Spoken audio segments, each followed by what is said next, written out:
Hello and welcome back to Intro to American Studies. We are up to our third and last unit, which will add the concepts of nation and empire to our analysis. So make sure to watch the two introductory videos that are about nation and empire at the top of this last module. And as we did for Unit 2, for this new unit, we are adding a new question to our reflections. So the new question is about the concept of transnationalism. So the basic idea of transnationalism is trans, meaning across, and nationalism, meaning the belief in nations. So the word means across nations, and the concept means that we cannot clearly understand what goes on within the borders of one nation without understanding what goes on across the borders in other nations. Furthermore, the idea of transnationalism challenges us to consider the imaginary nature of borders themselves. Borders are created, maintained, challenged, and recreated. Some borders are based on geographic boundaries like rivers, oceans, and mountain ranges, but many are based purely on political economy, that is, battles over power and access to resources. So the new question that you'll be answering for each reading is, how is the author's analysis transnational? Meaning, how does it go beyond the borders of one nation?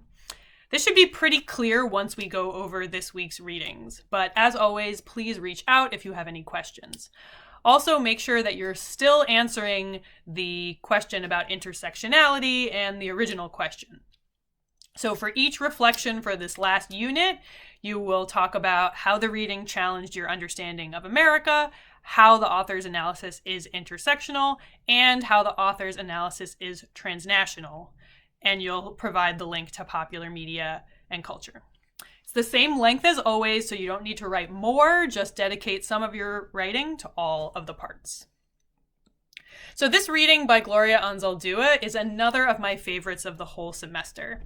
It's different than every other reading thus far in that it's not simply academic writing. It includes poetry, it's part memoir, it's multilingual, it's in English and Spanish, and even a bit of Nahuatl, which is an indigenous language. If you don't understand Spanish, you can totally still appreciate and understand this piece. In fact, I think Anzaldúa is intentionally creating the experience of that language barrier, but also the experience of multiple languages coexisting. She's writing about her experience in South Texas, and so she's creating the sound of South Texas, and really the sound of many parts of the US where English is not the only or even primary spoken language. Anzaldúa's work challenges and expands my understanding of America because she challenges the fixed nature of national borders and reveals the existence of what she calls the borderlands, the land on either side of any border that creates a sort of third space, neither totally like one side or totally like the other. And I think my favorite part of this reading is when she tells the history of her people to reveal how the US-Mexico border that we are used to today has evolved over time, and how people have mixed and moved back and forth across these lands that are now imagined as rigidly divided by this southern border. Last semester, I think I did a pretty good job of explaining this by drawing a map. So instead of trying to recreate that, I'm going to cut to that video now, and I hope you enjoy. So I'm actually going to try to draw a little map here for you guys because I think this is so visual that it's at least helpful for me to think of it, right, actually with reference to an actual map. So we'll see how this goes. All right, so let's say this is the US, this is the Pacific Ocean over here, so this is today's California, right, and then this is the Gulf of Mexico, this is today's Mexico, and then this is sort of the Rio Grande River, so this is today's Texas, so this is the contemporary border, right, between the US and Mexico, and we're like over here in Newark, right? All right. So she starts actually thousands of years ago. She goes back to her Indian ancestors. She uses the term Indian. The Aztecs specifically, right, who she says inhabited this area here, right, that's now the southwestern United States. And then she says they migrated south to what is now Mexico. So she's saying her ancestors, right, started on quote unquote this side of the border thousands of years ago.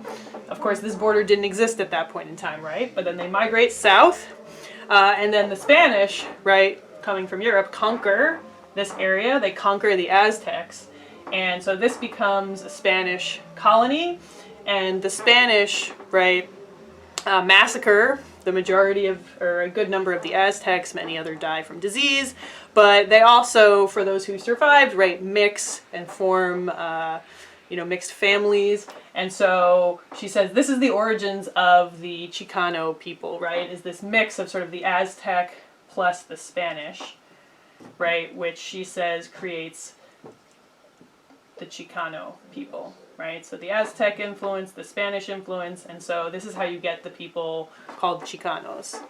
And then she says these Chicanos, many of them end up kind of migrating back up here, but they're no longer just Aztecs, they're now, right, Chicanos.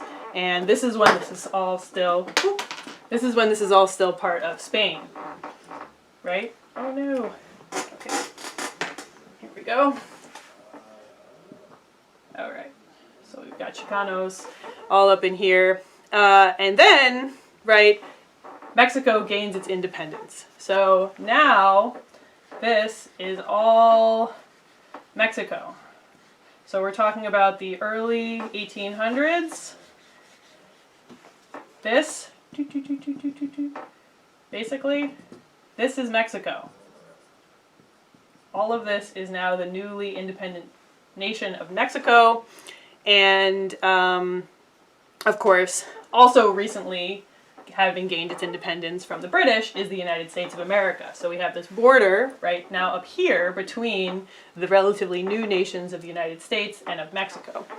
And so then, right, you have in the early 1800s Anglo-English American settlers from the U.S. that cross this border, right? She says illegally, so that she's kind of playing on the accusations of Mexicans illegally migrating. She says, well, actually, Anglo settlers, quote unquote, illegally migrated into Mexico, in particular, Tejas, or Texas, as it's known in English. And this eventually forces a war between the U.S. and Mexico called the Mexican-American War in the 19th century. And the result of this war, Mexico loses the war and is forced to sell a huge chunk of its territory to the United States. And so all of this territory, which was once Mexico, then becomes part of the U.S. So now Mexico starts all the way down here, and we add California, Arizona, New Mexico, Texas, Nevada, Utah, and Colorado, right? These are all the states that they ultimately become states over time, and all of them basically were formerly part of Mexico.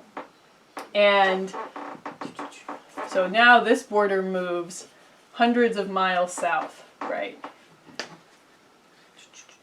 As a result of this war.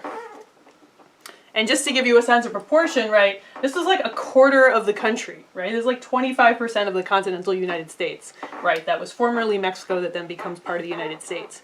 And so the most important insight to me that Anzaldúa gives us from this entire kind of history is that her family is one of many Mexican families who lived here, right, before this war, right?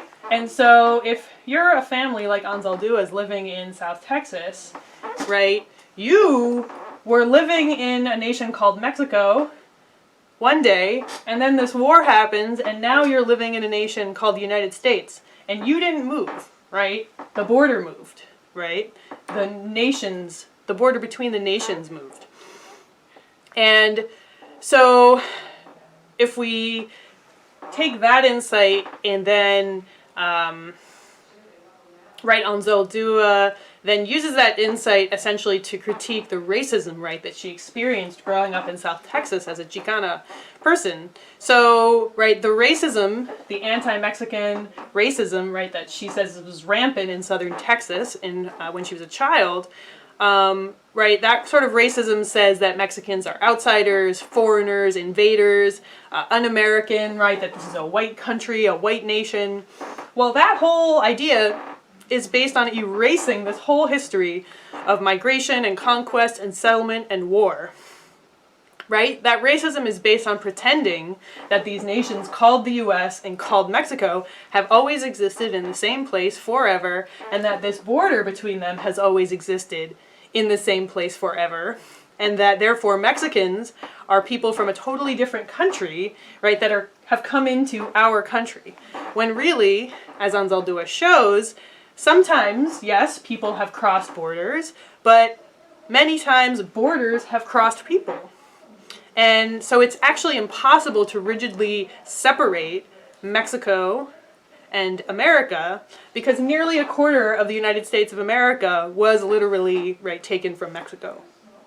Not that, a couple hundred years ago.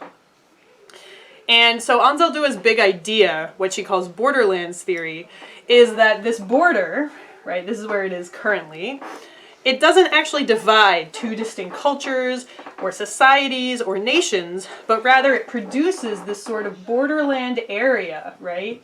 She might say, like, this is all the borderland, right? This area on either side of this border in which cultures, right, of both sides are mixed, are mingled, right? There are new hybrid cultural forms, right, that are created through this, right, mixing.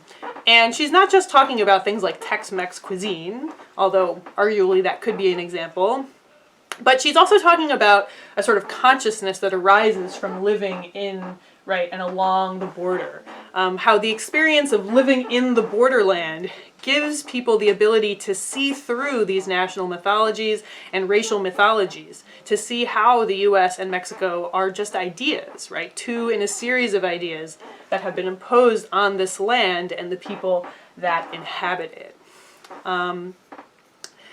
And Anzaldúa then adds another layer to her borderlands theory by talking not just about physical borderlands in this sense, but also about psychological borderlands, sexual borderlands, spiritual borderlands. She challenges not only the borders between nations, but the borders between genders, between sexualities, between religions.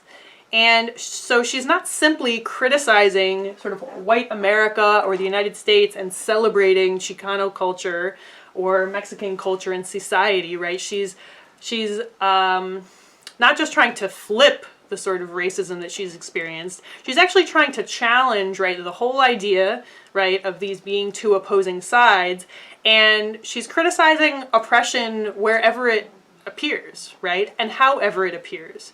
So while she is highly critical of the racism that she experienced all of her life in the US, she's also highly critical of the patriarchy and homophobia that she experienced within her Chicano community. And she talks about her experiences as a woman who rejected traditional gender roles, as a lesbian who rejected traditional sexual norms. She talks about these experiences of gender and sexuality as another kind of border crossing. And keep in mind that she published this in 1987, which is actually a couple years before Kimberly Crenshaw published her now famous article coining the term intersectionality, which, you know, we watched Crenshaw talk about that at the beginning of Unit 2. So Anzaldúa is not necessarily building on Crenshaw. She's actually theorizing this very similar idea, you know, the idea that people exist at the nexus of multiple forms of oppression, but Anzaldúa is thinking about it from a more cultural and geographical perspective and from a more Chicana perspective, right, which comes out of this colonial, right, history, which is somewhat different than the Black American experience of enslavement and slavery. And so to me, Anzaldúa's work really fuses these ideas of sort of intersectionality and transnationalism. Those are the terms that are commonly used today, under the broader insight, right, that experience is not fixed, but is rather fluid. Whether that's your geographical experience, your experience of citizenship and nationhood, or your experience of gender or sexuality or language or religion or really anything else, right? That there aren't these two sides, but there's actually, right, a continuum and a fluid space in between these ideas that people think of as very separate. And so she basically argues that the drawing of any border, whether it's between nations or genders or sexualities or languages, is an act that does not actually separate things that are innately different, but rather it often violently divides things that are quite similar. Yet, in addition to this violence, it also creates new possibilities of mixing and blending. And so she insists that we can and must recognize both the violence of drawing borders as well as the possibilities that they create, right, and the borderlands that they create.